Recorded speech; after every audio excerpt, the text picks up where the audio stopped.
मोहब्बत जब एतबार बन जाए तो जीने का सहारा होती है, लेकिन जब वही एतबार टूट जाए तो सांस लेना भी बोझ बन जाता है। सलीम, मैंने तो रंगों का ख्वाब देखा था। मुझे क्या मालूम था कि मेरी सानुली रंगत तुम्हारी शहर से लाई हुई रोशनियों का मुकाबला कभी नहीं कर पाएगी। उस घर की तुलसी को किसी ने बताया ही नहीं था कि शहर से आने वाली आंधियां उसे जड़ से उखाड़ देंगी। अगर आपने अभी तक हमारे चैनल स्वीट टेलिंग टेल्स को सब्सक्राइब नहीं किया है तो अभी करें, मजीद दिल को छू लेने वाली कहानियों के लिए। बाहर आसमान पर बादल आहिस्ता आहिस्ता इकट्ठे हो रहे थे, जैसे कोई कहानी चुपचाप जन्म ले रही हो। कमरे में दादी अम्मा बैठी कपड़े सी रही थीं। सुई ऊपर, सुई नीचे, ऊपर नीचे। हाथ पुराने थे लेकिन काम पुख्ता था। नाजू उनके पास बैठी औन का गोला पकड़े थी। दादी जब खींचती वो ढीला कर देती। कुछ देर खामोशी रही, फिर नाजू ने बगैर नजर उठाए औन की तरफ देखते हुए बिल्कुल सादा लहजे में पूछा, दादी, वो कॉलेज का आखिरी साल था ना उनका? दादी ने सोई नहीं रोकी। हाँ। तो ख़त्म हो गया होगा अब? हाँ बेटी, ख़त्म हो गया। नाजू ने औन का एक पेच सुलझाया, खामोश रही। फिर थोड़ी देर बाद, तो फिर आएंगे ना अब घर? दादी ने उस बार नजर उठाई। नाजू का चेहरा नीचे था, औन में लगी थी, जैसे बिल्कुल मामूल की बात हो। दादी ने आहिस्ता से कहा, आएगा, कहा था आज शाम तक। नाजू ने बस सर हिलाया। थोड़ी देर बाद नाजू उठी।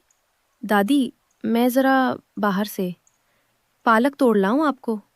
पालक के पकोड़े पसंद है ना? दादी मुस्कुराई, अकेले में। नाजू पालक तोड़ने लगी सहन की क्यारी से, साथ गुंगनाने भी लगी। हल्की हल्की बारिश की फुवार शुरू हो गई।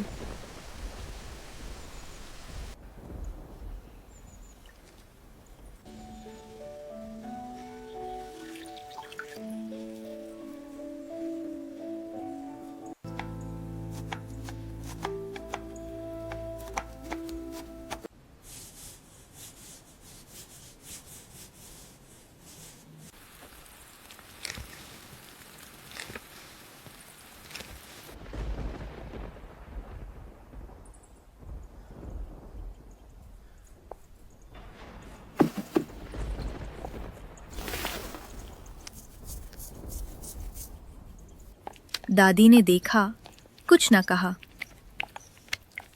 बाहर बारिश का पहला कतरा गिरा। नाजू उठी, दरवाजे पर आई, आसमान देखा। बादल गहरे स्याह थे। हवा चल रही थी, मिट्टी की खुशबू उठ रही थी।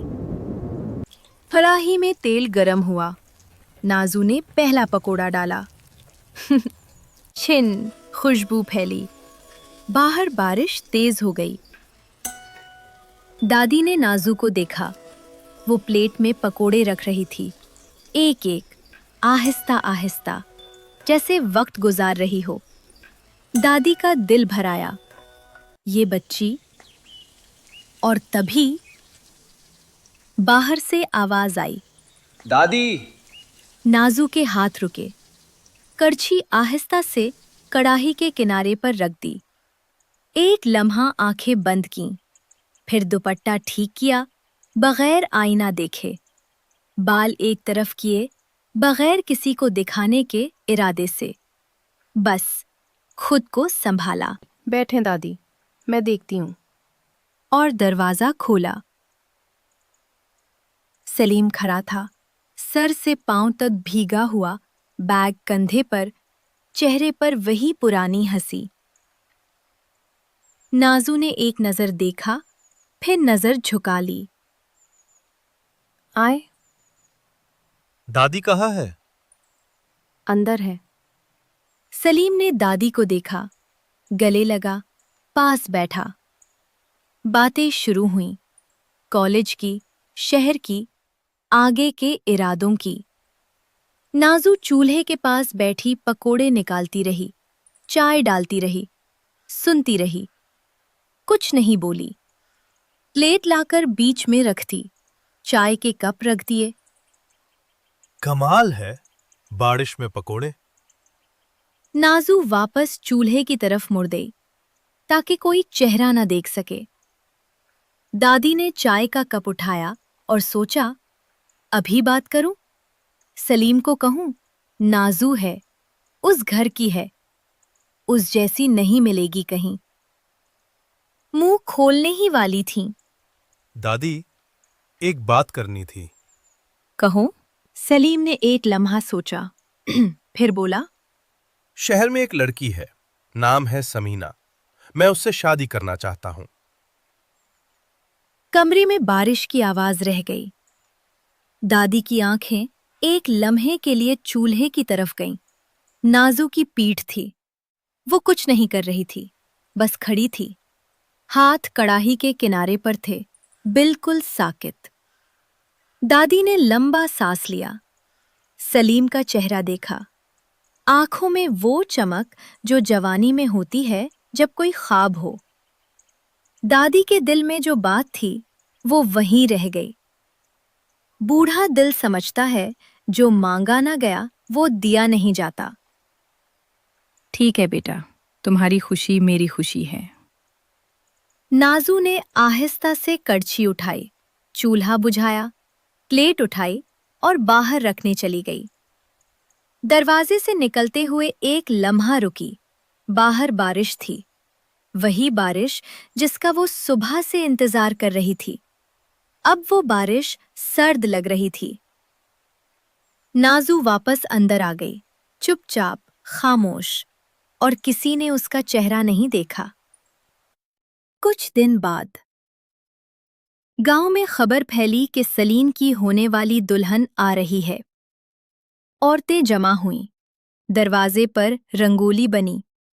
दादी ने नई चादर निकाली। समीना उतरी बस से, गोरी, छिरीरी, शहररी जूते, बालों में क्लिप, हाथ में मोबाइल। गांव की औरतों ने एक दूसरे को देखा, फिर मुस्कुराईं। दादी ने आगे बढ़कर गले लगाया। आ गई बेटी। समीना ने मुस्कुराहट चेहरे पर चिपकाई। जी दादी जी। नाजू दरवाजे के पास खड़ी थी, हाथ में फूलों की थाली। समीना ने एक नजर ऊपर से नीचे तक नाजू को देखा। सादा कपड़े, सनोला रंग, झुकी हुई नजरें। समीना ने कुछ ना कहा, बस पास से गुजर गई। नाजू ने थाली वापस रख दी, अंदर आई, चूल्हा जलाया, चाय बनाने लगी। हाथ चलते रहे, दिल खामोश रहा। शादी की तारीख पक्की हुई। गांव में वो रौनक आई जो बरसों बाद आती है। मेहंदी की रात। सहन में चारपाइयां बिछीं, ढोलक बजी, औरतें गोल दायरे में बैठीं। गीत शुरू हुए, वो पुराने गीत जो माओ ने माओ से सीखे थे। मेहंदी लगा के रखना, दूल्हा गली में आएगा। नाजू एक कोने में बैठी मेहंदी का ढक्कन खोल रही थी, किसी और के हाथ लगाने के लिए। किसी ने कहा, नाजू तुम भी लगाओ। नाजू ने हल्का सा सर हिलाया। रहने दो। दादी ने खुद सलीम को तैयार किया, करता पहनाया, सेहरा बांधा। हाथ कांप रहे थे। सलीम ने कहा, दादी रोएं मत। दादी ने आंखें पूछीं। बेवकूफ, ये खुशी के आंसू हैं। नाजू बाहर सहन में खड़ी थी, सलीम को तैयार देखा। एक लम्हा देखती रही, फिर अंदर चली गई, चावल की देग चेक करने के बहाने। खाना, देगे चढ़ें, मटन कुरमा, जर्दा, दाल माश, सफ़ेद चावल। नाजू सुबह से लगी थी दादी के साथ मिलकर। निकाह। मौलवी साहब बैठे, गवाह बैठे, दादी बैठी। कबूल है, कबूल है, कबूल है, कबूल है। दादी ने आमीन कही। आंखें बंद थीं, होंठ हिल रहे थे। नाजू सहन में थी, बर्तन सजा रही थी। आमीन की आवाज बाहर तक आई। नाजू के हाथ एक लम्हा रुके, फिर बर्तन रख दिया। उठी, कुएं के पास गई, मुंह पर पानी मारा। वापस आई, मुस्कुराते हुए, जैसे कुछ हुआ ही ना हो। अगर आपने अभी तक हमारे चैनल इसमें टेलिंग टेल्स को सब्सक्राइब नहीं किया है तो अभी करें, मजीद दिल को छू लेने वाली कहानियों के लिए।